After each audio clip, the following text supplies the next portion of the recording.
Bonjour à toutes et à tous, c'est Richard Ndaïchimier qui vous parle. Je reviens avec une thématique de la gestion de la paye, un sujet du management des ressources humaines. C'est un thème intéressant au niveau pratique dans les entreprises, mais aussi au niveau théorique dans la recherche. Alors, on va essayer de parcourir cette thématique et je vous invite à suivre avec intérêt et surtout à participer activement à ce nouveau module durant cette semaine. Je vous souhaite bonne suite du programme. Alors, revenons en classe. Comme je le disais tout à l'heure, on va apprendre la notion de la gestion de la paye. C'est un troisième thème et il y a une vidéo que j'avais postée avant ce module. C'est une vidéo en rapport avec la gestion de la paye. C'est une vidéo qui passait en revue la manière de payer et les salariés au sein de l'entreprise, certains concepts qui sont développés. Et maintenant, on va essayer d'approfondir. Mais avant tout cela, il faut que je fasse d'abord un petit rappel concernant la gestion de la paye. Et cette vidéo peut être consultée sur le lien que voici. Alors, qu'est-ce qu'on a vu dans cette vidéo? On a vu que la gestion de la paye est un ensemble d'activités qui consistent à organiser le mode de rémunération du personnel ainsi que les calculs des cotisations salariales et patronales relatives à cette rémunération. On a vu une notion très importante, on a vu que la gestion de la paye est une co-responsabilité entre les services de comptabilité et les services de gestion des ressources humaines, donc la fonction ressources humaines. Pour le module présent, nous avons deux principaux objectifs. Le premier objectif concerne la maîtrise de la paye en théorie et en pratique. Le deuxième objectif concerne la politique de la rémunération. Donc, il s'agira de maîtriser comment mettre en place une politique de rémunération. Alors, en guise de rappel, quand on parle de la gestion de la paye, il y a cette question qui revient, cette question cruciale qui consiste à se demander quels sont les enjeux relatifs à la conformité de la paye ainsi que les solutions de gestion efficaces qui sont envisagées. Cette question se pose au niveau de l'entreprise et c'est en tentant d'y répondre qu'on aura mis en place un bon système de rémunération. Donc à la fin de son module, on aura tenté de donner une réponse à cette question cruciale. Alors, la première partie de ce module concerne la paye en théorie et en pratique. Il est important de savoir que la gestion de la paye concerne deux notions. La première notion, c'est le traitement des salaires. La deuxième notion concerne l'élaboration des bulletins de paye. Ces deux notions conjuguent ce qu'on appelle la gestion de la paye. Ensuite, il faut savoir que le concept de gestion de paye ou bien gestion de la paye est en lien avec l'efficience au travail de manière théorique, mais aussi elle est en lien avec la motivation et la performance de manière pratique. On va voir que la gestion de la paye peut être appréhendée du point de vue théorique, mais aussi du point de vue pratique. Du point de vue théorique, il y a beaucoup d'auteurs qui ont travaillé sur la notion de la paye. Et par exemple, Frances, en 1995, a trouvé qu'il y a un lien étroit entre la motivation et l'efficience au travail. Tandis que Tirchi, en 2012, a montré que, dans son étude, la gestion des rémunérations constituait un outil de motivation au service de la performance au travail. D'autres auteurs, tels que Mogherini en 2013, ont montré l'importance de la motivation au travail. Dans ses théories de la motivation, il a mentionné des éléments de rémunération qui font partie de la motivation. Un autre travail est celui de Ney, Lemerny et ses collaborateurs qui, en 2015, ont montré que la rémunération constituait un outil de développement des ressources humaines. On voit que la notion de rémunération associée à la motivation, c'est une notion qui concerne qui attire l'attention des chercheurs du domaine de gestion. Surtout, on vient de le voir du domaine de la gestion des ressources humaines. Mais de manière pratique, on a trouvé dans la théorie, on a trouvé un ouvrage de Daniel Rabatel qui, en 2013, a détaillé les pratiques de la paye. Ce n'est plus une théorie, mais c'est devenu une pratique. C'est la paye en pratique. Et dans cet ouvrage, Daniel Rabatel essaie d'identifier les éléments constitutifs des bases de la rémunération. Et il en a identifié deux. Le premier sont les principes fondamentaux qui concernent la réglementation. Tout simplement, il s'agit de considérer que la gestion de la paye doit être réglementée, mais aussi il y a le principe de la mensualité, le paiement par mois, même s'il y a des entreprises qui payent par semaine, mais aussi dans les principes fondamentaux, il y a la libre fixation du salaire. Le salaire se négocie entre l'employé et l'employeur. Le deuxième type d'élément constitutif de base de la rémunération concerne la structure de la paye. Alors, on comprend bien que la structure de la paye, la paye est structurée en rubriques, mais aussi, comme on l'a vu tantôt, il s'agira de générer un bulletin de paye. Et le bulletin de paye, on va le voir, comprend plusieurs éléments qui détaillent cette structure de la paye. Dans le même ouvrage de Daniel Rabatel, il essaie de distinguer trois éléments qui composent la rémunération brute.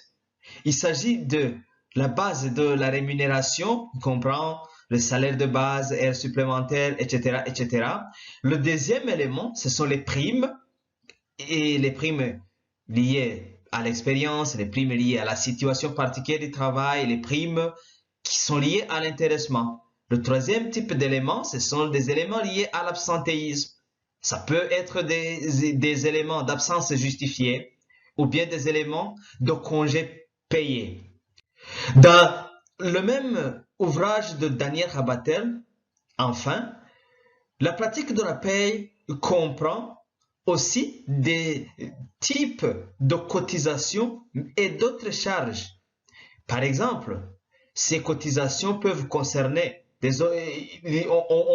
on voit que dans les éléments qu'il a pu identifier concernant les cotisations sociales et les charges irrelatives, il mentionne que les obligations liées aux cotisations, mais aussi la base de calcul des cotisations, ainsi que les modalités de recouvrement et les pénalités qui y sont liées, mais aussi les charges, ces quatre éléments sont régis par des textes législatifs et réglementaires. Il est important d'avoir des textes législatifs et réglementaires pour gérer les obligations liées aux cotisations sociales, pour gérer la base, pour avoir une base de calcul des cotisations sociales, pour pouvoir établir les modalités de recouvrement des cotisations sociales, mais aussi les pénalités qui peuvent être relatives au retard de paiement des cotisations, mais aussi ces textes législatifs réglementent les charges obligatoires liées à la paye, telles que la formation et le logement. Dans le précédent module, dans la première partie du module, je reprends un schéma que j'avais donné concernant le calcul de la rétribution, ce que couramment certains appellent le calcul de la rémunération ou le calcul du salaire. Mais personnellement, sur la base des recherches effectuées, j'ai trouvé que vaut mieux qu'on appelle cela le calcul de la rétribution. On va voir pourquoi. Parce que la rétribution commence par le salaire de base auquel on ajoute les primes et indemnités et cela va donner le salaire brut. Quand on va retirer les cotisations et les autres charges, on aura ce que l'on appelle le net à payer. Et au net à payer, on ajoute les gratifications, les avantages monétaires directs ou indirects et autres avantages matériels. Et là, on aura ce que l'on appelle une rémunération. Quand, après avoir eu la rémunération, on peut considérer d'autres éléments comme la satisfaction au travail, ainsi que le pouvoir lié aux gratifications qu'on a eues. Et quand on ajoute ces aspects qualitatifs à la rémunération, c'est là où on va avoir la rétribution. Voilà comment on calcule la rétribution au niveau d'une entreprise. Alors, je ne peux pas passer le calcul de la rétribution sans parler des éléments du bulletin de paye. Et on peut les détailler en disant que le bulletin de paye comprend les coordonnées de l'employeur, mais aussi les mentions légales du collaborateur ou bien du salarié, ça dépend, on appelle salarié ou collaborateur, c'est la même chose. Le bulletin de paie comprend aussi le nom de l'administration qui encaisse surtout les cotisations sociales, c'est important ça de le mentionner, mais aussi le bulletin de paie comprend la convention collective qui régit le salarié, ainsi que d'autres informations qui sont relatives au calcul de la paie. Quelles sont les astuces pour une bonne gestion de la paie? 3. La première astuce, c'est quoi? Il faut connaître les indispensables d'une fiche de paie. On vient de voir les éléments constitutifs d'une fiche de paie.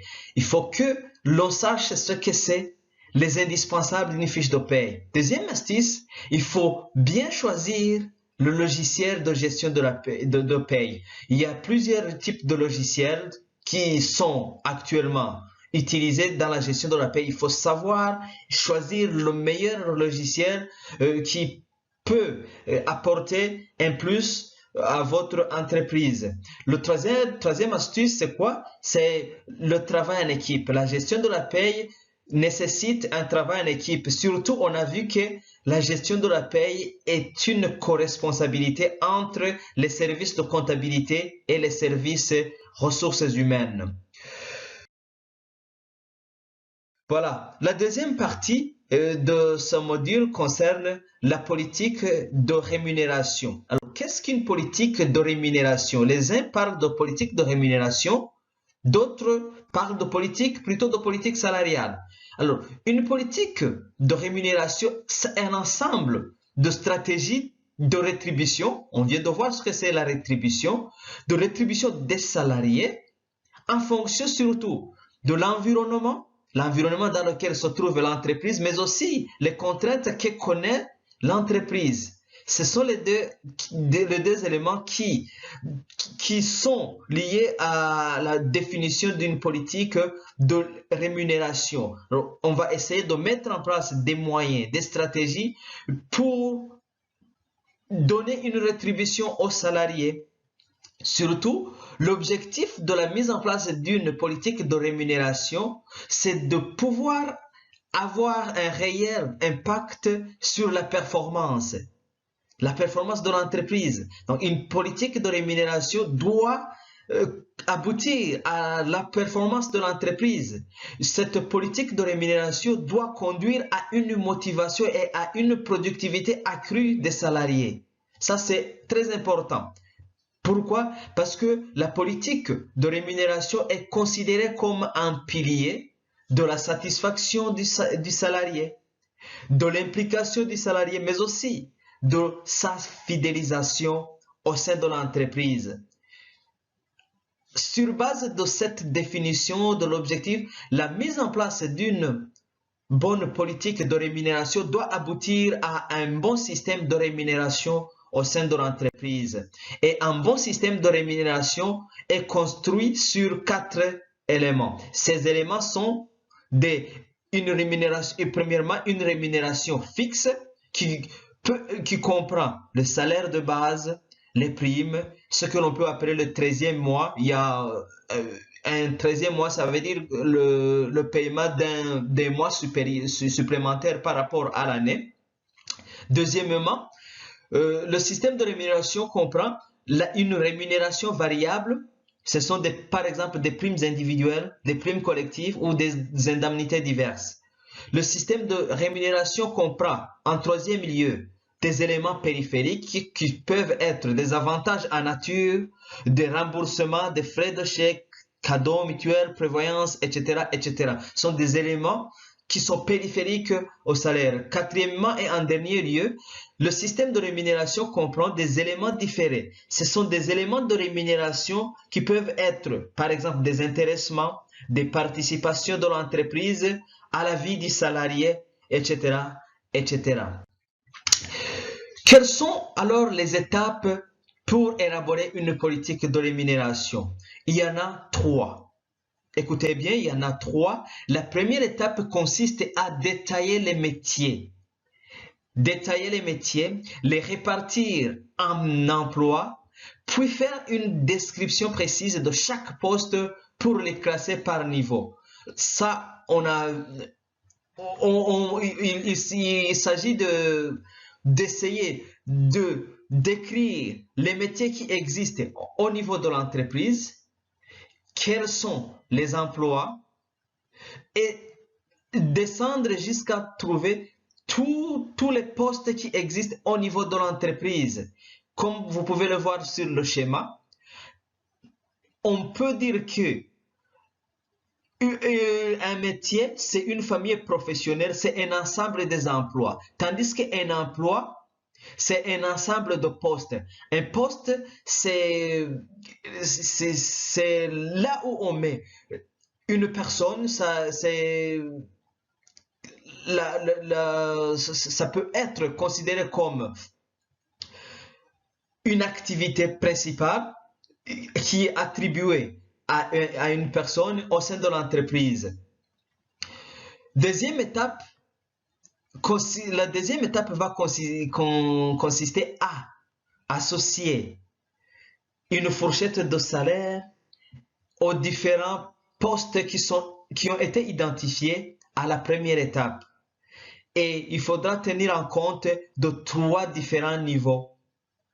Excusez-moi, ce n'est pas différents postes, c'est différents niveaux. Le premier niveau concerne la catégorie de postes. Deuxièmement, le deuxième niveau concerne le niveau d'études du salarié. Et le troisième niveau concerne le niveau d'ancienneté du salarié.